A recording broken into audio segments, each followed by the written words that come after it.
एक बार की बात है। एक शहर में सुयश नाम का एक कंप्यूटर इंजीनियर रहता था। वो एक लड़की सौम्या से बहुत प्यार करता था। सौम्या बहुत सुंदर, अमीर और मॉडर्न होने के साथ साथ पढ़ी लिखी भी थी।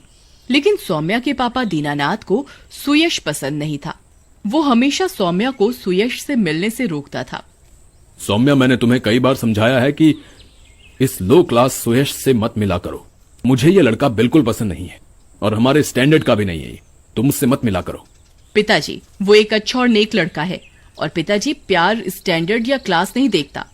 शाम को सौम्या और सुयश मिलते हैं। सौम्या सुयश को सारी बात बताती है। सौम्या, तुम्हें ऐसा नहीं कहना चाहिए। वो तुम्हारे पिताजी हैं और वो कुछ भी कहें उसे सुन लिया करो। मैं तुम्हारे पिताजी से बात करूंगा, वो हमारी बात समझेंगे। तुम चिंता मत करो। तभी दीनानाथ वहाँ 3 गुंडे सुरेश, दीना और कांचा को लेकर आ जाता है और सौम्या को वहाँ से जाने के लिए कहता है। सौम्या चली जाती है। ए छोकरे, मैंने तुझे कई बार कहा था ना कि मेरी बेटी से दूर रहे, लेकिन तू नहीं माना। अंकल जी, मैं सौम्या से बहुत प्यार करता हूँ और हम दोनों शादी करना चाहते हैं। मैं एक पढ़ा लिखा इंसान हूँ। मैं सौम्या को बहुत खुश रखूंगा। सौम्या को खुश रखोगे, लेकिन कैसे? तुम्हारे पास है क्या? एक नंबर के भिखारी हो तुम। मेरी बेटी महलों में पली बढ़ी है। तुम जैसे सड़क छाप के लिए यही अच्छा है कि तुम मेरी बेटी से दूर चले जाओ। अंकल जी, मैं सौम्या से बहुत प्यार करता हूँ। आप तो क्या, भगवान भी हमें अलग नहीं कर सकता। अच्छा, भगवान? इस कलयुग में एक ही भगवान है और वो है पैसा, जो कि मेरे पास है। लड़के, तुझे मैंने समझाने की बहुत कोशिश की, लेकिन लगता है तू ऐसे नहीं मानेगा। ऐसा कहकर दीनानाथ अपने साथ लाए गुंडों से सुयश को पिटवाने लगता है।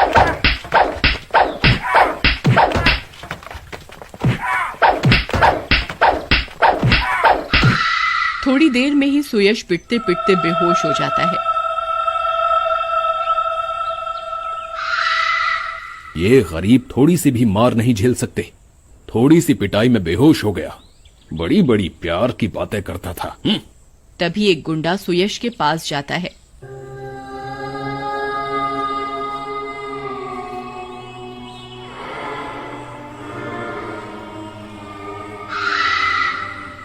सेठ जी, लगता है ये मर गया है।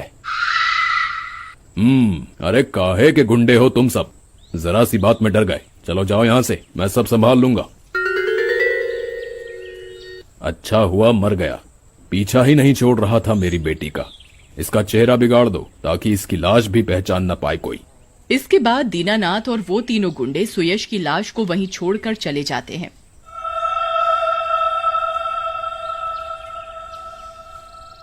कई दिन बीत जाते हैं। उधर सुयश मरने के बाद एक भूत बन जाता है और सौम्या के घर जाता है।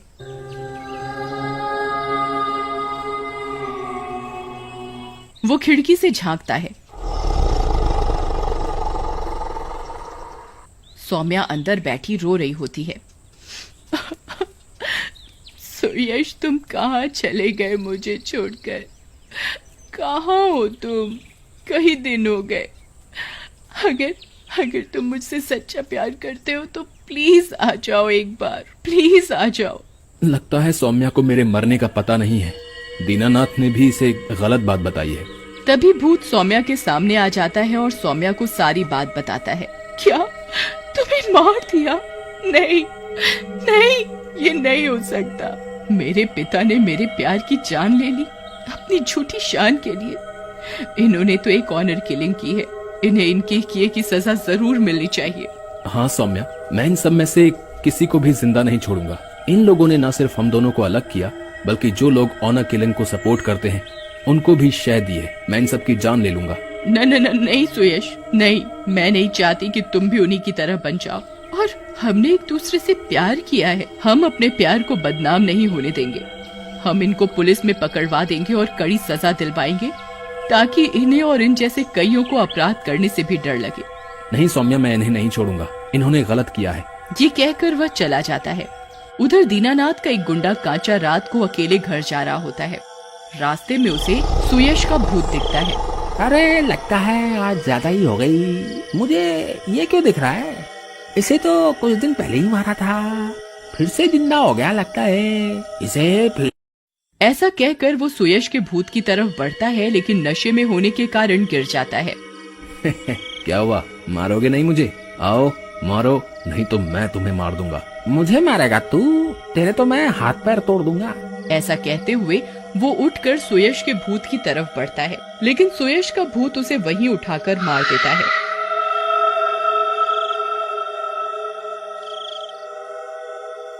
मरे हुए को क्या मारेगा तू? उधर दीनानाथ को कांचा की मौत का पता चलता है। दिनेश और सुरेश उससे मिलने आते हैं। ये कैसे हो सकता है सुरेश? कौन ऐसे मार सकता है कांचा को? दीनानाथ जी, आप तो फालतू की चिंता करते हो। आप भी राई को पहाड़ बना देते हो। अरे आने तो दो, कोई भी हो उसका मुरब्बा बना देंगे। उसके बाद बाकी के दोनों गुंडे दीनानाथ से मिलकर अपने घर चले जाते हैं और रात को दोनों एक बेड पर ही सो रहे होते हैं।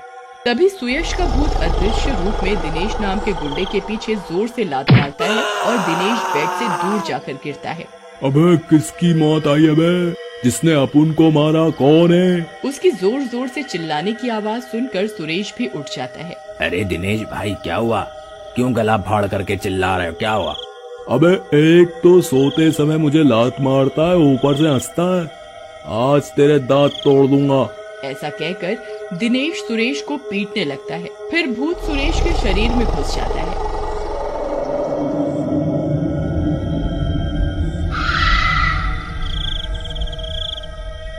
भूत के घुसते ही सुरेश का शरीर बड़ा और भयानक सा हो जाता है और उसमें बहुत ताकत आ जाती है।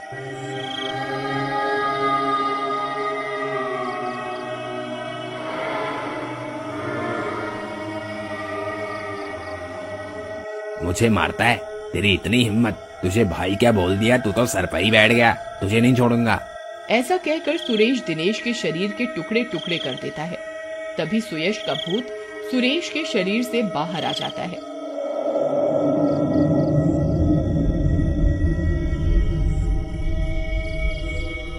अरे बाप रे, ये दिनेश भाई को किसने मारा? वो भी इतनी बुरी तरह? तभी सुयश का भूत सामने आ जाता है। इसको तो तूने मारा है, और मुझे भी। क्यों, पहचाना मुझे? अरे तुम तो वही हो जिसे हम लोगों ने मारा था। मुझे माफ कर दो, मुझे जाने दो प्लीज। जाने दो तुझे? मुझे मारते समय तुम लोगों को दया नहीं आई थी? तुम 4 लोगों ने मिलकर मुझ अकेले निहत्थे को मारा था।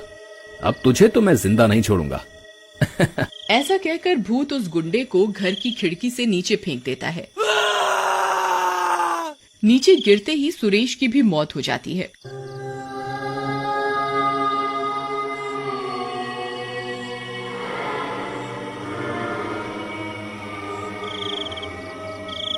अगले दिन दीनानाथ को इस बात का पता चलता है तो वह बहुत डर जाता है और शहर छोड़ने की तैयारी करने लगता है। सौम्या बेटी, जल्दी जल्दी अपने कपड़े पैक करो, हमें ये शहर जल्दी से छोड़ना है। लेकिन क्यों पिताजी, क्या हुआ? तभी वहाँ सुयश आ जाता है। क्यों दीनानाथ जी, बहुत जल्दी में हो शहर छोड़ने के लिए? क्यों, हमें भी साथ ले लो। तू लगता है मरने के बाद भी पीछा नहीं छोड़ेगा। तेरा इलाज मैं अभी करता हूँ। याद है तुझे कैसे कुत्ते की तरह मारा था, तड़पा तड़पा के हम चारों ने? वो कैसे भूल सकता हूँ मैं अकेला था और तुम 4। सौम्या वहीं खड़ी होती है। बस सुयश, बस करो। अब पिताजी की सारी बातें मैंने रिकॉर्ड कर ली हैं। बाकी का काम पुलिस को करने दो।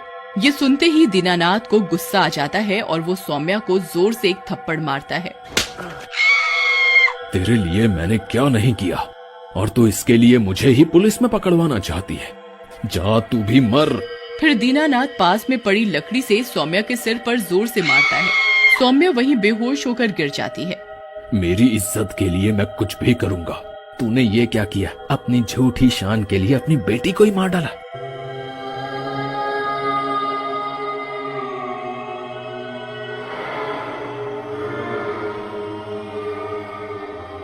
तेरे जैसे इंसान को इस दुनिया में रहने का कोई हक नहीं है। ऐसा कहकर सुयश का भूत दीनानाथ को वहीं मार देता है और सौम्या को हॉस्पिटल ले जाता है। सौम्या ठीक हो जाती है और आज भी सुयश की आत्मा हमेशा के लिए सौम्या के साथ ही रहती है और उसकी रक्षा करती है। एक समय की बात है, शहर से 4 दोस्त अंजलि, कोमल, केशव और सुनील छुट्टियां मनाने सुनील के गांव गए। गांव के बीच रास्ते में उन्हें भूख लगती है। सुनील, मुझे बहुत जोरों से भूख लग रही है। हाँ, मुझे भी बहुत जोर से भूख लगी है। रात भी बहुत हो गई है, हमने दिन से कुछ खाया ही नहीं है। चलो, रास्ते में कोई अच्छा ढाबा दिखता है तो वहीं खाना खाने के लिए रुकते हैं। थोड़ी दूर रास्ते में सुनील को ढाबा दिखता है। वो चारों ढाबे पर अपनी गाड़ी रोकते हैं। अरे भैया, ढाबे वाले भैया। ढाबे के पास ही 3-4 लोग आग जलाकर बैठे होते हैं। उनमें से ढाबे वाला उठता है। क्या है गया भैया, किसे ढूंढा तो? भैया, कुछ खाने को मिलेगा? हम बहुत दूर से सफर कर रहे हैं और हम बहुत भूखे हैं। अरे भाई, आज तो कछु ना मिलेगा। क्यों? भैया, रात बहुत हो गई है और इस गांव में रात 12 बजे के बाद कोई चूल्हा नहीं जलाता और ना ही कोई घर से बाहर निकलता है। ये बात सुनकर चारों दोस्त हैरान हो जाते हैं। अरे भैया, ऐसे कैसे हो सकता है कि कोई भी रात को बाहर ना निकले? नहीं बाबू, यहाँ कोई 12 बजे के बाद बाहर नहीं जात। इधर जंगल में एक शैतानी भूतिया भेड़िया की आत्मा घूमत है। ऐसा कुछ नहीं होता भैया, आपने कैसा वहम पाल रखा है। ये भूत प्रेत कुछ नहीं होते। नहीं बेटा, हम सच बोलत हैं। 12 बजे के बाद जो कोई भी जंगल के रास्ते से जात है, उस भेड़िया की आत्मा उस आदमी को पकड़ लेत है। कोनो आदमी नहीं बचत उस खूंखार भेड़िया से। ये सुनकर अंजलि बहुत डर जाती है। अरे तुम इन भैया की बात मान लो, ये हमें झूठ क्यों बोलेंगे? हाँ बेटा, मैं तो तुम्हारी भलाई चाहता हूँ, तभी तुम्हें बता रहा हूँ। वो भेड़िया किसी को नहीं छोड़ता। उसका मुंह आदमी का है और शरीर भेड़िए का। बहुत ही डरावना है। वो जिस भी आदमी की जान लेता है तो वो आदमी खुद ब खुद शैतानी भेड़िया बन जाता है। अरे सुनील, तुम छोड़ो ये सब बातें, हम आगे जाकर दूसरा ढाबा ढूंढते हैं। वो चारों गाड़ी लेकर आगे जंगल के रास्ते पर निकल जाते हैं। बीच रास्ते में उनकी गाड़ी खराब हो जाती है। ओफो, अब ये क्या हो गया गाड़ी को? चलो बाहर चल के इंजन में देखें, कोई खराबी तो नहीं है। वो दोनों गाड़ी से उतरते हैं और इंजन को देखने लगते हैं। अरे यार, ये तो इंजन ही फूंक गया है। ओफो, अरे अब हम क्या करेंगे? यहाँ तो दूर दूर तक कोई मैकेनिक भी नहीं मिलेगा। तुम चिंता मत करो, तुम कोमल और अंजलि के साथ इधर रुको, मैं पानी लेकर आया। इंजन गर्म हो गया है, हम पानी मारेंगे तो शायद गाड़ी थोड़ी आगे तक चल जाए। ठीक है। सुनील पानी लेने के लिए निकल पड़ता है। थोड़ी दूर जाने के बाद सुनील को कुछ अजीब सी आवाज सुनाई देती है। वो भूतिया भेड़िया होता है। कौन है? कौन है वहाँ? तभी भूतिया भेड़िया सुनील के ऊपर हमला कर देता है। तुझे किसी ने बताया नहीं मेरे बारे में? अरे अरे, मुझे छोड़ दो, भगवान के लिए मुझे छोड़ दो, छोड़।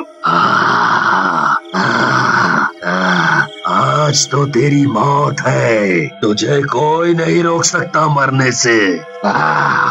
अरे अरे, ऐसा ऐसा मत करो, ऐसा मत करो। तभी भूतिया भेड़िया सुनील की गर्दन पर अपने पैने पैने नाखून से हमला करता है और सुनील को जान से मार देता है। सुनील को मारने के साथ ही भेड़िया सुनील का खून चखता है और सुनील के शरीर के अंदर आ जाता है। मैं किसी को नहीं छोड़ूंगा, जो भी मिलेगा सबको मार डालूंगा। काफी देर इंतजार करने के बाद, अरे बहुत देर हो गई, सुनील अभी तक नहीं आया। कहीं ढाबे वाला सच तो नहीं बोल रहा था? कभी उसे भेड़िए ने पकड़ लिया हो? अरे नहीं, ऐसा कुछ नहीं होगा, तुम चिंता न करो। तुम दोनों यहीं गाड़ी में बैठकर मेरा इंतजार करो, मैं एक बार सुनील को देख कर आया। ये किधर रह गया है? केशव सुनील को ढूंढने निकल पड़ता है। थोड़ी दूर जाकर उसे सुनील मिल जाता है। अरे तुम कहाँ रह गए थे? इतनी देर हो गई, मैं तो डर ही गया था। अरे मुझे पानी नहीं मिला। केशव और सुनील गाड़ी की तरफ चले जाते हैं। वो उधर जाकर देखते हैं। तुम इतनी देर से किधर थे? हम दोनों कितना डर गए थे।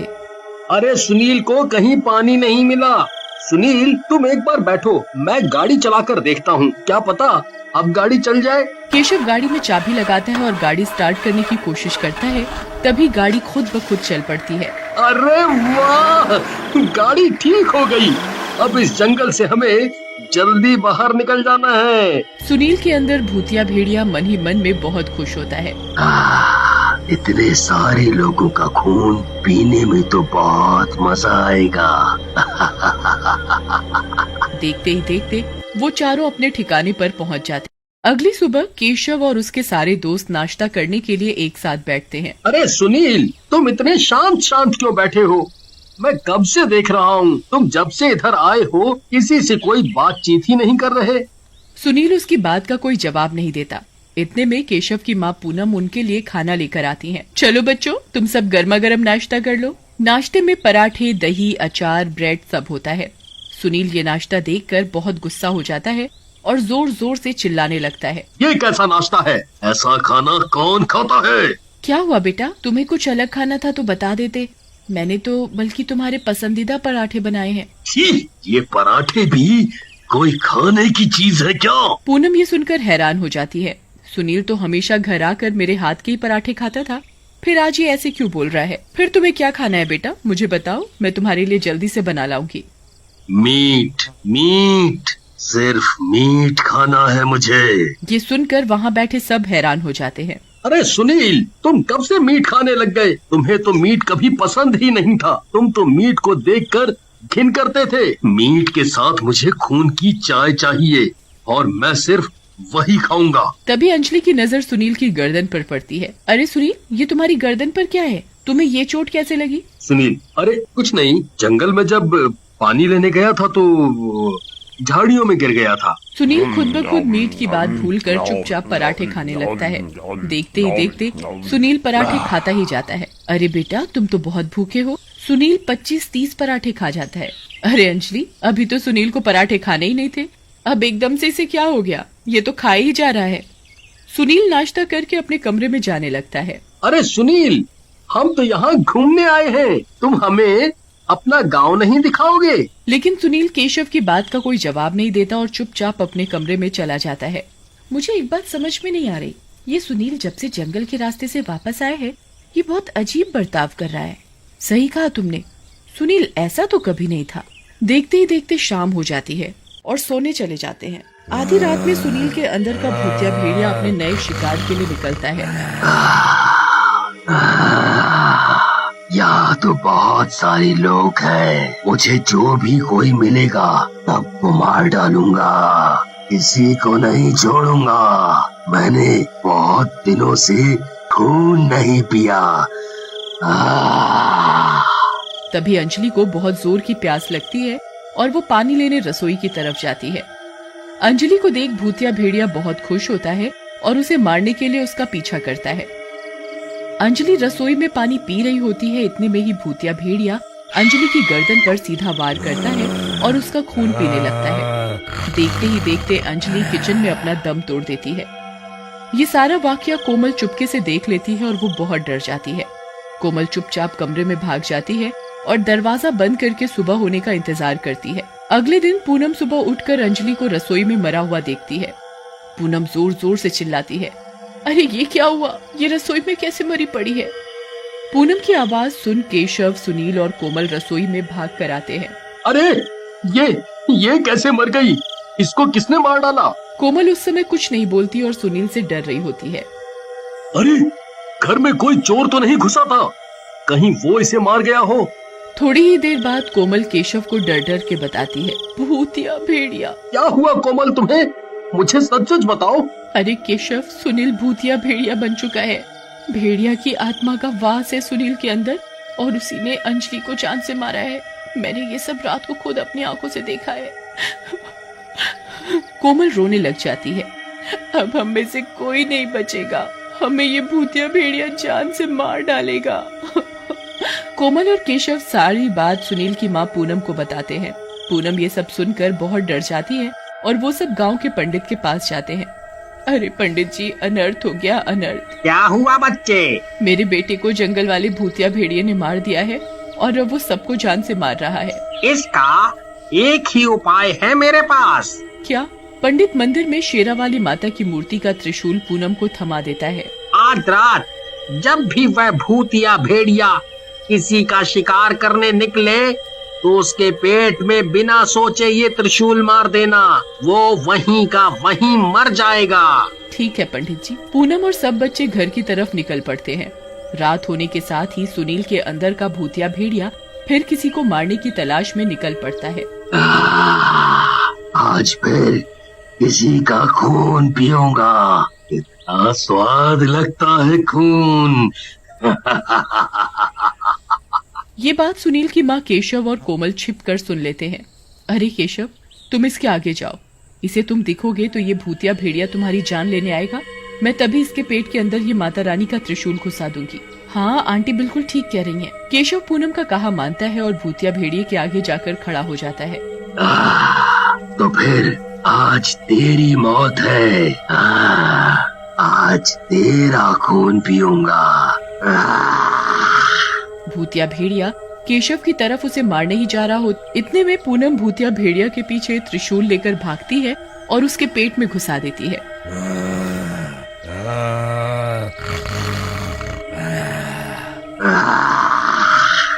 त्रिशूल घुसने के साथ ही भूतिया भेड़िया मर जाता है और सबकी जान बच जाती है।